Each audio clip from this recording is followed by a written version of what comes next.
Life is a winding road, no telling where it goes.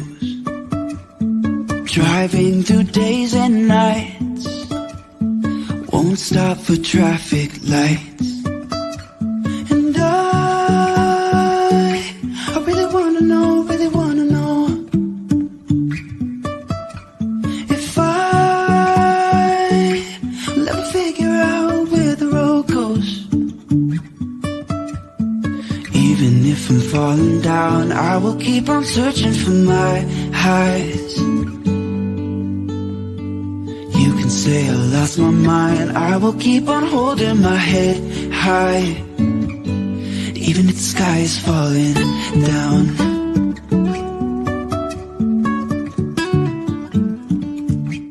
Hey there, everyone. Welcome back to Successfully Chaotic, the podcast where we balance the beautiful chaos of life and redefine what success means to you and to me, right? Because it's success on our own terms. I'm your host, Maria Daniels, and today we're diving into a topic that's actually close to my heart: parenting strategies for raising well-rounded kids. Now, first, before we get started, let me just say this. I am not coming to you at all from a know-it-all place. I promise.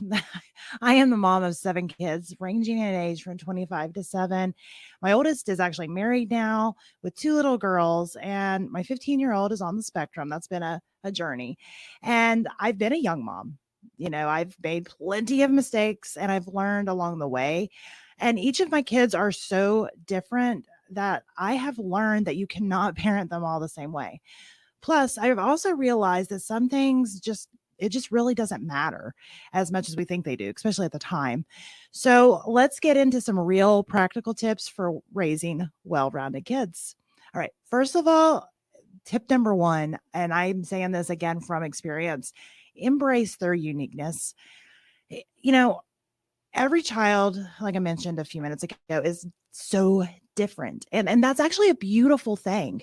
What works for one child might not work for another. And you'll learn this along your journey. And, you know, it's important to kind of think about that personality that's kind of blooming in that child, observe them, and then adapt to what that child's personality needs from you. Pay attention to each kid's interests, each kid's needs, and then adapt your parenting style to fit each one. And, you know, this can be challenging because obviously you've never had that child before. And, you know, as you kind of go along through your parenting journey, I mean, you're going to, again, fall on your face. You're going to make plenty of mistakes, but the key is learning from them and realizing that, you know, your kids are a whole different human being. They have their own little differences and we can celebrate those. And, you know, this encourages kids to be themselves. This allows them to celebrate their own unique strengths. And then it also helps to work on their challenges. So the next thing is focus on what truly matters. Over the years, I have learned so many things that really don't matter as much as I thought they did at the time. Let go of the small stuff. Pick your battles, right? We've heard that. Pick your battles. That is so true. Let go of those small little things. Focus on the big picture. The big picture is them being healthy, happy, and having a good character. It's important to realize that it's not about perfection. It's never about perfection, right? But it is about consistency. Being consistent with your values is very important. And yes, it's important to have rules, but it's also really important to not stress over the need to be perfect. You know, it's okay to have messy days. It's okay to have days where you're not sure, you know, how to even parent this child. You're not sure how to get through to them why this is important. Those are going to be things that come up in your parenting journey. And that's why it's so important to just let go of those small things. My oldest is 25. I was a totally different parent with her than I am now to my youngest, who is 7. And not only because they're different children, but also because I'm different. I'm different now. I've learned lots over these years. I've learned that some of these things that I thought was so, so important, they're really not. And, you know, some of these things that I probably should have focused on a little more and didn't, Now I'm realizing, okay, well, that's something that maybe I need to kind of implement in. And, that's okay. We learn as we go. And, as Maya Angelou said, when we know better, we do better. And so when you know better, you can do better. But until we're just chugging along, doing the best we can. The next thing is the goal is not to kind of micromanage or helicopter them. And I know, especially, you first time parents out there, I was definitely a helicopter mom with my oldest. But one of the best things that you can do for your kids is to foster their own independence. And that can be a challenge when, you have this little squishy newborn that all you're trying to do is keep safe. And then they turn into, this child that wants to explore the world, but also you're trying to keep them safe, right? But you need to encourage them to be independent. Some of the things that you can do to be able to kind of foster that independence is also giving them responsibilities. Give them age appropriate chores, age appropriate responsibilities. It helps to teach them valuable life skills for later on. You're not doing them any favors by doing everything for them. They need to be able to do certain things to be able to foster that independent sense of responsibility. Another thing is try to avoid kind of diving in and solving all their problems for them. They need to learn to solve their own problems. Absolutely offer guidance, be there if it gets too tough, but it's important to let them figure things out on their own, because if they don't learn that when they're younger and in the safety net of your home, then later when they get out in the real world, it's going to be a very rude awakening for them. The next one is build strong relationships. Strong, trusting relationships are the foundation to everything, including good parenting. It's important to really think about spending quality time with each of the kids. And it doesn't have to be something elaborate or expensive, just time that you're present, time that you're engaged. And it's also important to realize that, yes, you can introduce them to things that you like to do, but it's important to also try things that they like to do. A good example is I am not a fan of video games. I do not like them. I would rather do pretty much anything else. But I will, on occasion, play a video game with one of my boys because they love video games. And, that's how they want to spend quality time. And then I'll also introduce them to things that I like to do, kayaking and hiking. And for the most part, they like those things. I have one that's not a super, super big fan of hiking, but he'll still go, because I want to introduce him to things that I like to do. Another thing is to really think about creating an environment where they feel safe, that they can express their thoughts and feelings.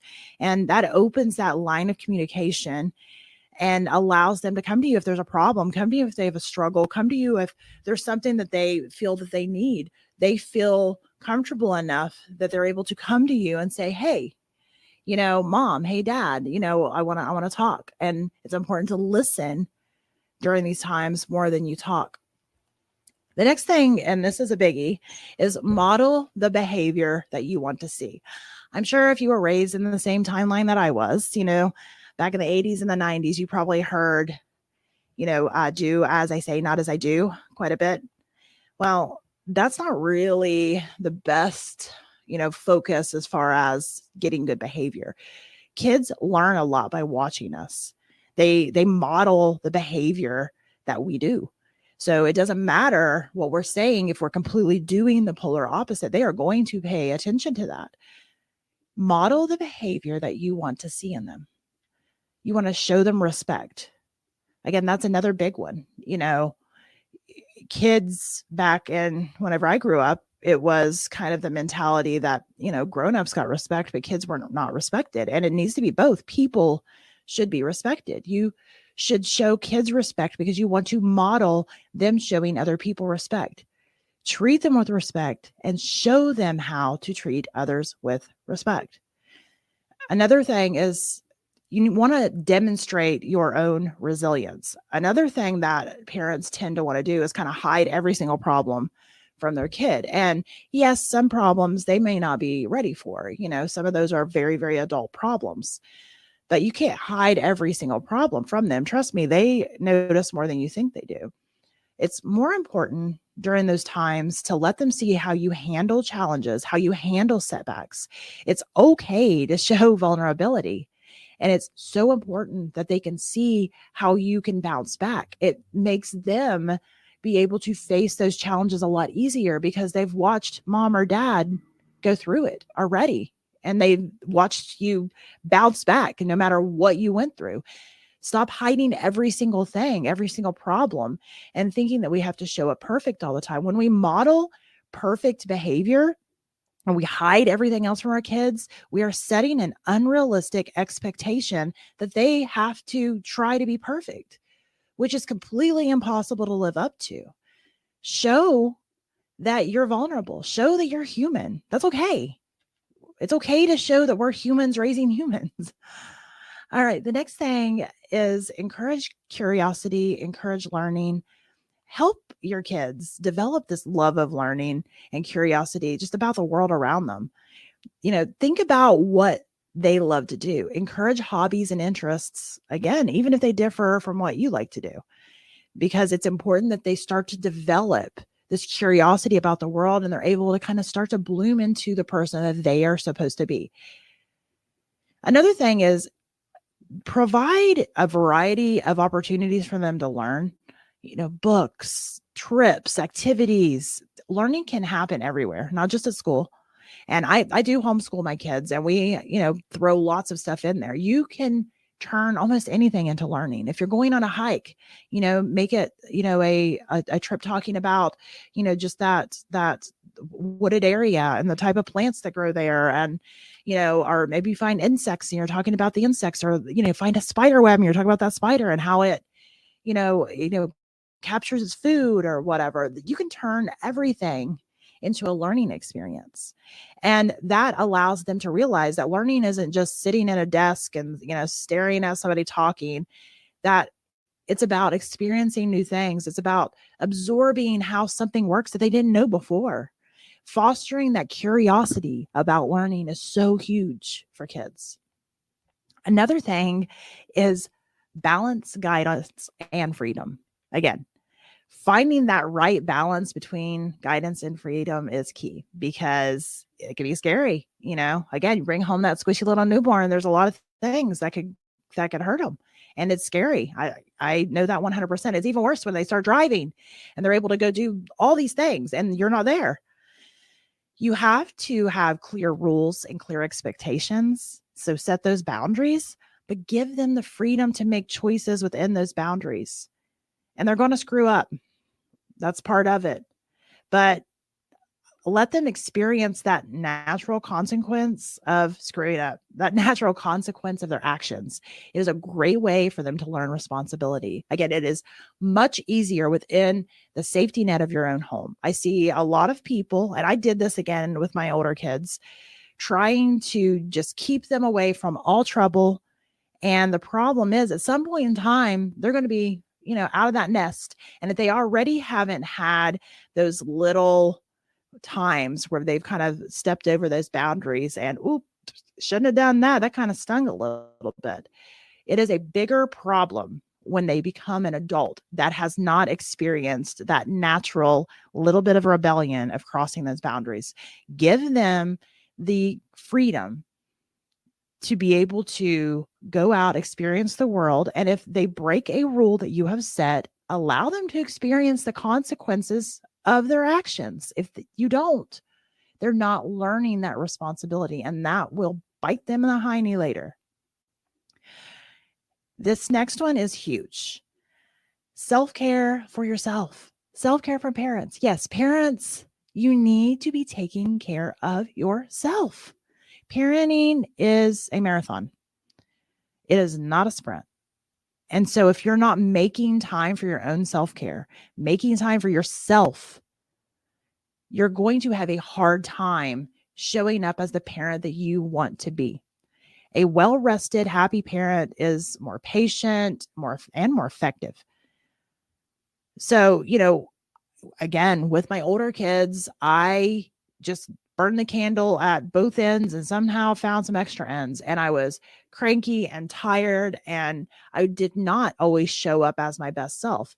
And at that time, self-care felt selfish. It felt like if I took time for myself, if I, diverted money from the family money to go do something for myself, that was selfish. It's not selfish. You have to take care of yourself to be able to be the best version of yourself. And that best version of yourself is who your family needs. That's who your kids need. And if you need to, seek support. Don't hesitate to ask for help. And if you don't have anybody near you, then hire somebody to come in and watch the kids for an hour or two. It does take a village. It takes a village to raise a child and to be able to still show up as your best self. And that's okay that you need to ask for help sometimes. All right. So there you have it. I wanted to give some real practical tips about raising well-rounded kids, but I also want you to remember that there is no one-size-fits-all approach to parenting. It's about figuring out what works for you and your family. It's about embracing the uniqueness of each of your kids, and it's about focusing on what really matters. It's also about remembering that you are going to fall on your face. You're going to mess up. You're going to wish you had done something different. That's all part of this journey. But it's also about realizing that you do want to do something a little different and taking that first step. And maybe this is your first step. This is your first step to say, hey, I'm going to start prioritizing my self-care so I'm not so exhausted whenever I have time to spend with my kids. It's going to, be your first step to say, you know what, maybe I've been a little too helicoptery, and I'm going to, within reason and, age, allow them to have a little bit of freedom with my guidance to be able to kind of experience life a little more. All right.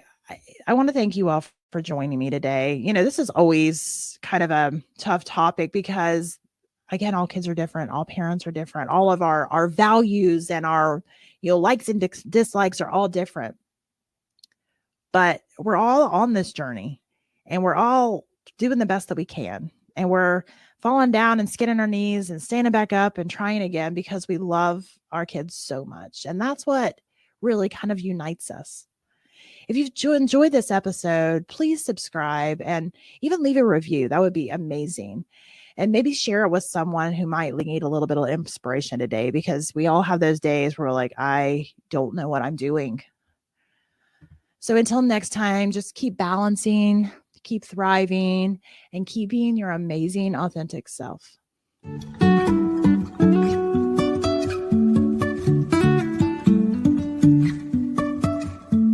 Life is a winding road, no telling where it goes. Driving through days and nights, won't stop for traffic lights.